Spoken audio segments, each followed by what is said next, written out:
Welcome to this brief video on searching and filtering within our library databases and also in PubMed.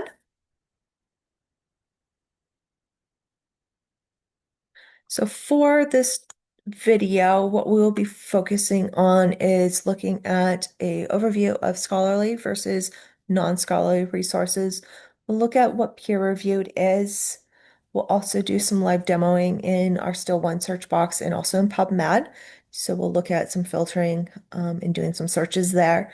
And then we'll finish up with showing you some citation managers that you can use when you are starting your research, like literature reviews, whatever it may be, preliminary searches.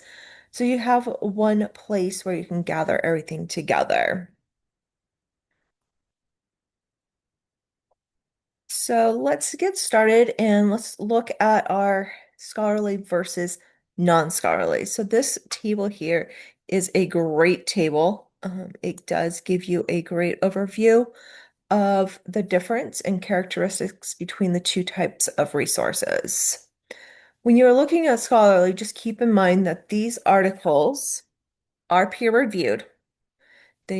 Are based on original research written by experts in a particular field of study. So like your pharmacologist will be writing articles in pharmacology, physical therapy, so forth. They're also writing these articles for other experts of their field. These do provide like your citations throughout from sources that they've used. You'll see a nice reference page at the end. These articles also add to the body of other literature that is currently out there or new stuff, new trends, interventions that are going on to put into practice. Um, when we're looking at our non-scholarly, these are more aimed to inform a wide range of readers about issues that may be more public interest. These are more informal in tone and scope. With these ones, you'll see more of those flashy ads, photographs. There really is no peer review process with these ones. And these ones also will not have as many supported claims like you would find in a scholarly. Your scholarly articles also do go through a peer review process, which is a good example here from Wiley in regards to that peer review process. Wiley is one of our databases that is open access that we use quite a bit to find peer-reviewed articles. But for a peer-reviewed article and to become a scholarly article, it goes through this process. And the process is where when the author submits their manuscript, so after you're done with all your research, you write up your manuscript and then you submit it to this journal. The journal gets notified that you submitted it. It goes through the first person, they review to make sure you've met all the author guidelines, all of that. And then once that is met, then they submit your paper over to an expert. These experts are actually from the same field as the author, and these experts will do a read through your article. They are checking for the quality of this research. They're looking to see how accurate it is, how much of it is actually original research versus repeat of other research. They're looking at the validity also. It's like, okay, is this good enough? Once it goes through that process, that's where the peer reviewed gets determined. If it is accepted, it goes straight through and gets published. If it does not get accepted by these experts, it gets sent back to the authors for review. And it keeps going through that process until it meets the experts' review that it actually meets the criteria to be scholarly. So that is our peer review process. So let's go ahead and jump into doing some Boolean operators in searching. So if you don't remember how to get to our library, you want to make sure you go through your portal. And then you're going to click on AT Stilt Library tile. If you don't have that, you can do a search up here. So you can type in library. You'll see two of them. Don't click on alumni. Click on the AT Stilt Library. So we're going to go ahead and click into here. When you get in here, it automatically defaults up to our homepage here with our still one search box. That's what we're going to focus on. And we'll also focus on PubMed today. If you want to search for other databases, there is a link right here. It says databases. This takes you into a list of all of our databases that we have. This number will change. It can go up, it can go down, but that is here. It does currently list all of our databases in alphabetical order. You can do a filter of our databases by subject area. You can also do it by purpose if there's like a specific purpose, like if you need more of ebooks or if you're looking more exam prep. So you can kind of do your filters here or multimedia. So there is always this to browse. So I'm going to go ahead and go back to our homepage. And we're going to jump in and start doing a search in our still one box. So I am going to use the advanced search. So I'm going to go ahead and click on advanced search down here.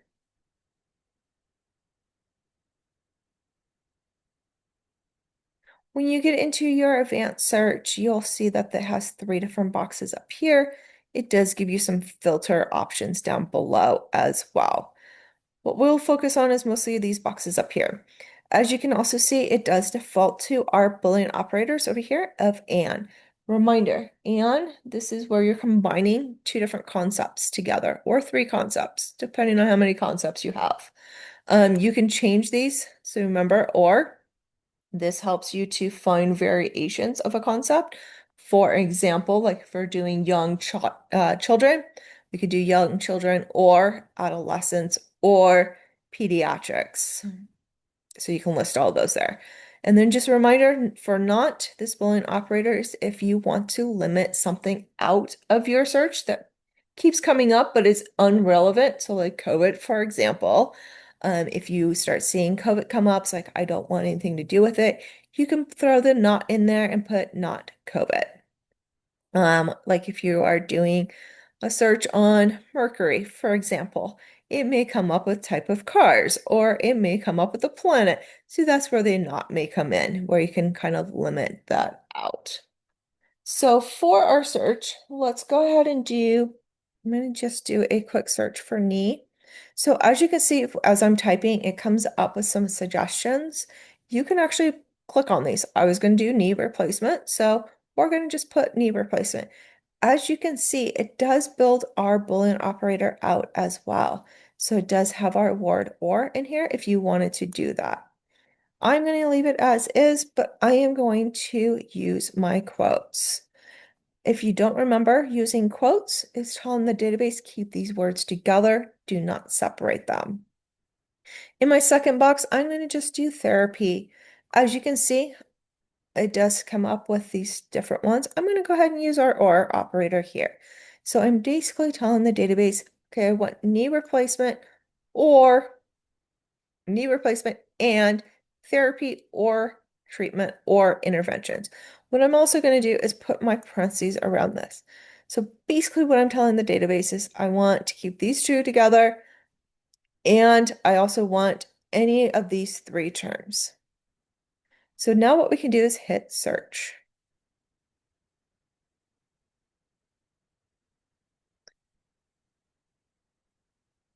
So you can see up here, we do have quite a few results that we can go through. So what we can do is come up here. As you can see, we do have some filters. We do have the full text filter. We do have that peer-reviewed filter. So for peer-reviewed, you can definitely use that if you need to filter out. This is a great way to filter out some of those non-scholarly publications. Right here, it says date. You can go right here and customize your date range. If you already know, you can use one of theirs as well. Let's say we want to do last 10 years. It automatically updates your search results for you. Something else you can do is come to all filters. You can see which filters are already been activated, what expanders are being used. Down here, again, you have that peer reviewed if you want to. If you are looking for ebook, I would go with what's available in the library collection. I would keep full text off because just a reminder, even if we don't have it in as a journal article for you, we can always request it and get it in. If you didn't use your date filter down here, you can do your date here. So you can always come in here and do your date filter. Content provider. This is a great section to use to help you to kind of figure out where else can I search. Okay, I've done my basic search here. Where else is my articles coming from? This is a great way to kind of build your literature review and kind of see, okay, where are these coming from? And this is where we need to dig in. So you can see over here in parentheses, it has the numbers results. If you hit the 27 plus, it will show you all of our databases and the number of results that are coming from each section. So this is a way to dig in and kind of find other databases to search. Source type is here as well. So this is another way if you want to limit strictly down to peer reviewed, you can limit out all these dissertations, ebooks, reports, and go strictly to academic journals. So if you hit see more, you'll see all the different types. So this is a great way to kind of limit your results as well to kind of what source type you need. We'll go back to our filters here. What I would like to really point out is this subject area. So if we hit on this more, this kind of gives you some other terms to look at. So like if we were looking at our knee, we definitely don't want anything to do with our hip. So we're not going to click on that search subject area. We can do knee joint. We can tie these ones all in. That one deals with hip, so we don't need that one. We can look at effectiveness. I'm just going to pick a couple different ones here, but you can kind of go through each one of these and kind of say like, okay, range of motion might be beneficial for us to look at. Rehabilitation, because that kind of goes with those. It does come up with different trials in here as well if you want patient satisfaction. So you can kind of physical therapy. And then once you're done with that, you can just hit update section and it will automatically, if you come back up here, you can see under active filters are all here. And then I'm going to just continue going down through this section. We also have our major headings. These are similar to our subject headings that we find in MESH, our medical subject headings. So if there's a specific heading you want to apply, you can. I'm going to do treatment outcomes as our subject heading here. Some other things you can do is publication if you want to look at specific journals. This is also a great way to find journals to publish your manuscript in. So just keep that in mind. Language, we normally don't do much with language, but if you wanted to, you can definitely limit down to specific language. The other one that we have is our geographic location. I know tends to be very popular. So let's say we wanted to focus on the US. So I'm going to click these two boxes. Now that I've gone through all my filters, I've got everything in I want, you can hit apply. Once you hit apply, it applies all those filters to your search. So now we've gone down in our searches. So you can use filters not only to narrow your results, but you can also use it to expand your results. Some other things you can do with this is that you can, if you select these, you can share them with yourself. You can download them into a file if you wanted to. You can also add them to a project. So if I hit this folder, it adds them to a project. So I can create new projects in here. Do video. I'm going to put today's date. Okay, so my project should have been added.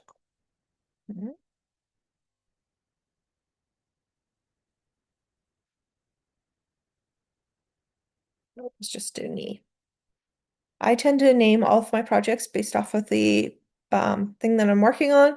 I can put dates here if you wanted to put a date. You can use it as a due date. It's like, okay, this project needs to be done by X, Y, and Z, or you can put the date that you actually run the search. So either one, you can put a description. This could be a class description, could be a literature review description, whatever it may be. You'll hit then create.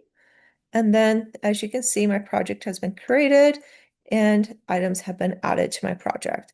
If you don't want to add all of them, you can do them individually by hitting save as well. You can also come to the tools and hit add to project. You can also hit share. Something else you can do with these is that you can look right here. If you hit show more, this actually pulls up your abstract right here. So you don't even need to click into these if you do not want to. So it's a quick and easy way to kind of get through reviewing these articles. If you click back on projects, as you can see, I have my knee project here.